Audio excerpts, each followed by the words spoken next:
Welcome back to Primitive Organic Garden. Today is January 28th. The weather has been very interesting this year. We've been having highly variable weather conditions. Some days this January it has been 72 degrees and full sun, which makes it 100 degrees in the hoop house. Other days this year it has been 28 degrees in the morning, cloudy, rainy, so it's been odd. Anyway, this is a collard green plant that's in a bucket. It's been growing faster than all my other collard greens, and it's producing the biggest leaves of any collard green plant I have, which is odd because it gets the least amount of sun of all the collard greens. It's in deep shade, gets very little sunlight, and it's producing massive leaves rapidly. Maybe it's just in good soil or something. I'm not really sure what's in this bucket. Probably just the standard mixture of cow manure, mushroom compost, maybe a little bit of potting mix, maybe a little bit of chicken manure. But anyway, it's kind of weird. It's in deep shade, it's huge, and producing. Other stuff in the garden lately, we've been picking a lot of daikons. Here I got some carrots and some purple mustard, some garlic and crimson clover. The peas have been growing them and doing okay, but every time it gets below about 30 degrees they look all sad. They actually haven't produced any pods yet, which is kind of weird. Maybe it's too cold. I got some more carrots and purple mustard, a little collard green, some oregano, got some crimson clover, collard green, and a beet. I've been getting some caterpillar damage since it's been getting warmer. Got some daikons here, compost pile, some radishes coming on, some more daikons. Right now I'm particularly happy about the broccoli. I think this is one of the more aesthetically pleasing broccolis I've grown. It's supposed to be that variety called purple broccoli. It doesn't really look purple, it's more of a purplish blue, but the beads are real small and tight and looks like a pretty plant. I got some more broccolis over here. I really like eating the leaves more than I like eating the heads. I mean, the heads are fine, but you know, the head is only 5 to 10% of the edible biomass of the plant. I really like taking broccoli leaves and throwing them in a cast iron skillet with a little bit of butter and water and salt and cooking them down. This is not a very pretty broccoli head. It's kind of like star-shaped, but it's alright. This is a really big broccoli for being in such a tiny little 1 gallon 99-cent pot from the dollar store. I got some more mustard and daikons in there. Loquat trees looking good. I saw some asparagus popping up in here recently, like nice big shoots. I harvested a couple for dinner the other day. Got some mustard greens, some more mustard greens, some more collard greens, fava beans, more fava beans, fava beans, fava beans, fava beans, spearmint. Got some daikons and some, this is a dandelion relative that produces beautiful blue flowers. Some people call it chicory. This is going to be a big daikon here. Besides this one.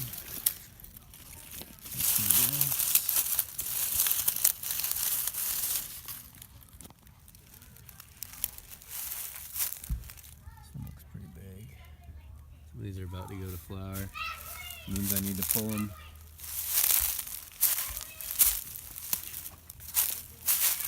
Collard and some more radishes. This is a whole bed of daikons.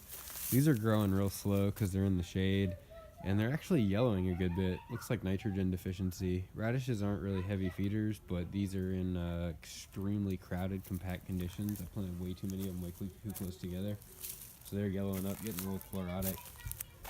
Over here I got some parsley and some green onions and some garlic and some more radishes. We got some spinach and radishes coming up here, some carrots, some arugula, The lemon balm's doing fine through the winter. More new garlic shoots coming up. I think I'm up to 135 garlic plants. I got about 50 collard green plants throughout the garden. Here's some more collard greens. These had a real bad aphid and fire ant problem, but that seems to be slowly getting better.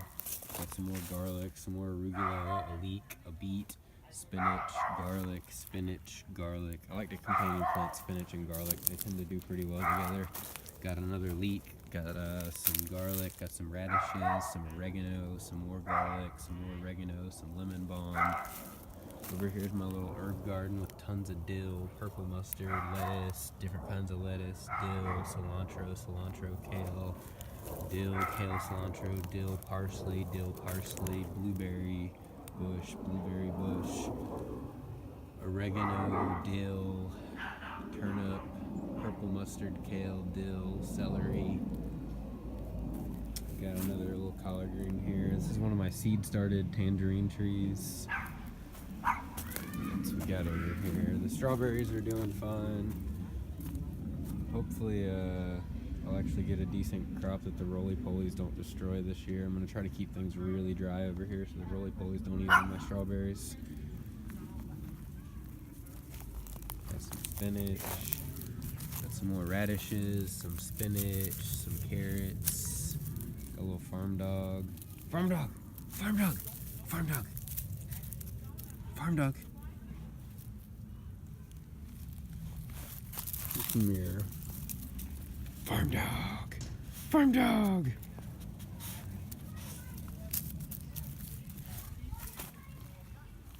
Got some more broccoli. Make sure to eat your broccoli leaves. It's a waste of food if you don't eat them. There's lots of different ways to cook them. They're delicious. They taste better than collard greens. They're sweeter. Some people think they're a little bit tougher than collard greens. The texture of the leaf's a little bit thicker and tougher. And that might be true, but it just means you cook it a little longer. But their taste is actually sweeter. Broccoli leaves tend to accumulate more sugar than collard green leaves. Which is kind of interesting because collard greens are more cold tolerant. Anyway. You can see caterpillar damage on here because we've had days where it's been 70 and 75 degrees. We got caterpillars and aphids everywhere in the middle of January.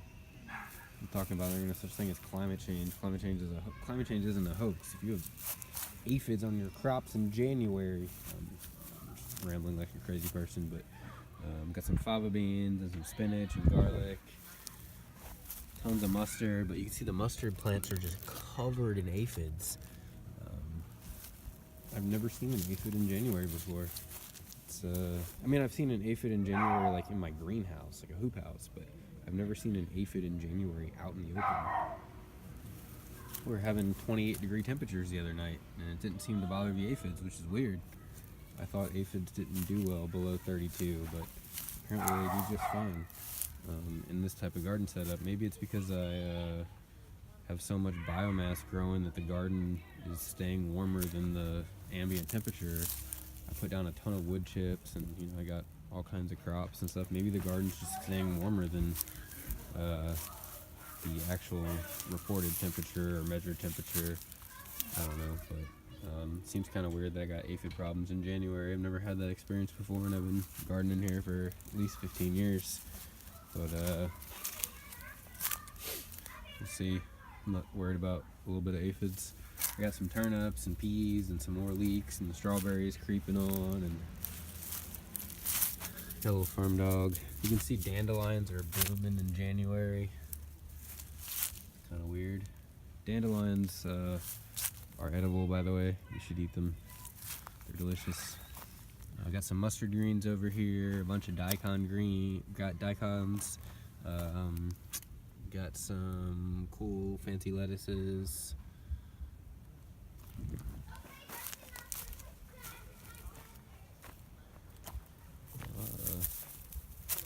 I guess that's about it for today's garden update. This is my favorite time of year to be gardening. I'm not really a big fan of summer gardening because it's just way too ridiculously hot, and we always have tons of flooding, and there's bugs and diseases, and winter gardening is a whole lot more fun. It's a lot easier to manage everything. It's a whole lot less work. So this is my time of year to really be enjoying the garden. Y'all seen my other video I just put out yesterday with the daikon reveal where I yanked that massive daikon out of the bucket. But I actually got some in the ground that are bigger than the one I pulled out of the bucket yesterday. So that one I pulled out of the bucket was 25 inches long, but I got some in the ground that are a little bit bigger. So now is the time I have to pull them because they're starting to flower. Once they go into flower and they're going to start pulling nutrients out of that storage root to put into seed production, you got to think the plant's trying to fulfill its biological imperative, which is to produce seed. And that storage root, is to function to get the plant through the winter. But it's the end of January. It seems like things are kind of on a warming trend. We might not have a whole lot of cold temperatures ahead of us. The daikon radishes have apparently decided that winter is over, and now instead of putting more energy and sugar into the storage root, now they seem to be putting more energy into flower production. And flower production will then be seed production, which is an energy intensive process and would probably actually shrink the storage root measurably. So if I want to get the largest radishes, I need to pull them before they really flower. And I'm starting to see flowering now, so I gotta start pulling them all. I got a bunch of them out here. I'm probably gonna give a lot of them away to friends and coworkers and such. But anyway, you should grow daikons. Check out my other video on growing daikons. But oh, we didn't look in the hoop house. The most exciting stuff. I still got tons of like hot peppers and bell peppers and tomatoes, and despite the fact that we had a day where it was 28 degrees and it was actually under freezing temperatures for like 12 hours. It got down to like 30 degrees at 8 o'clock at night and didn't get back to above freezing until like noon the next day. But despite that rough day, the things in the hoop house fared okay. Oh, look at all these tomatoes! I didn't know I had these. Oh, shit. Hell yeah. Woo! What? Word? I had no idea these were back here. Hell yeah. Looks like these are overripe. Almost getting to the point of being rotten. But these other ones aren't. 4 out of 5 of them look dope. This is the end of January, y'all, and I am picking fresh tomatoes.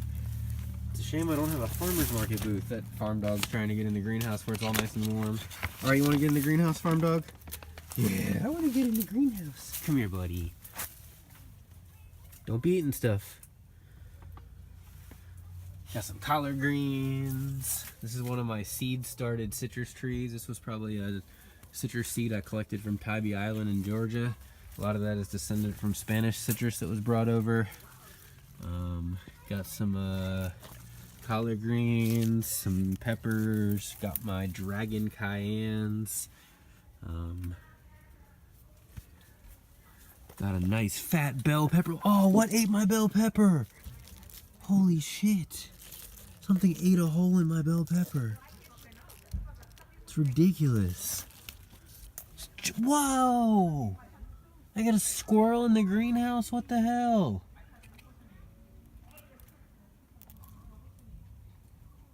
Like, a quarter of this pepper is missing. Damn. Wow, this is bad, y'all. Damn, I got ants all over my hand, but they're just sugar ants. But those aren't the ones eating holes in the peppers. That's got to be some huge caterpillar or something. Wow. I gotta find it. Unless something's already killed it. There's a bunch of assassin bugs in here. This is one of my seed-started citrus trees from, this thing's about 2 years old now. Growing all this citrus stuff from seed. Got some cherry tomatoes. Got some more dragon cayennes. What the hell is eating my peppers? Ow! So when you grow citrus from seed, it has thorns. Sometimes the thorns get massive. That's one of the things about citrus that's interesting. When you buy citrus from the grocery store, or you buy citrus from a nursery, those plants don't have thorns. And because of that, everything can get to them, squirrels and all kinds of other stuff. But you don't have to worry about stabbing yourself like I just did. But when you grow citrus from seed, it usually has thorns because citrus is a highly heterozygous. It's actually a really good trait, but it makes things a little bit unpredictable. You don't necessarily know what kind of fruit you're gonna get, but seed started trees usually get massive thorns, and it actually protects them from a lot of things. Sometimes it can make harvesting a little tricky, but I like trees with thorns. You don't want things to be too easy. I don't know what this stuff is, but it's pretty. I got a chocolate habanero plant right there. I still want to find that caterpillar that ate half this pepper. That's just unbelievable. Like, half the pepper is just missing. It's gotta be some crazy caterpillar. But I'm surprised it didn't take out the leaves instead of the fruit. I don't know. Maybe there's a rat in here, but how would a rat have gotten way up there? I don't know. This is a mystery. This beet looks pretty good. Need to get rid of this Carolina geranium. It's not a great weed. Alright, well, this plant looks like it needs water. I got some work to do, but thank y'all for tuning in today to Primitive Organic Garden, and hope you have a good winter garden season. I'll check in with y'all probably in about a week.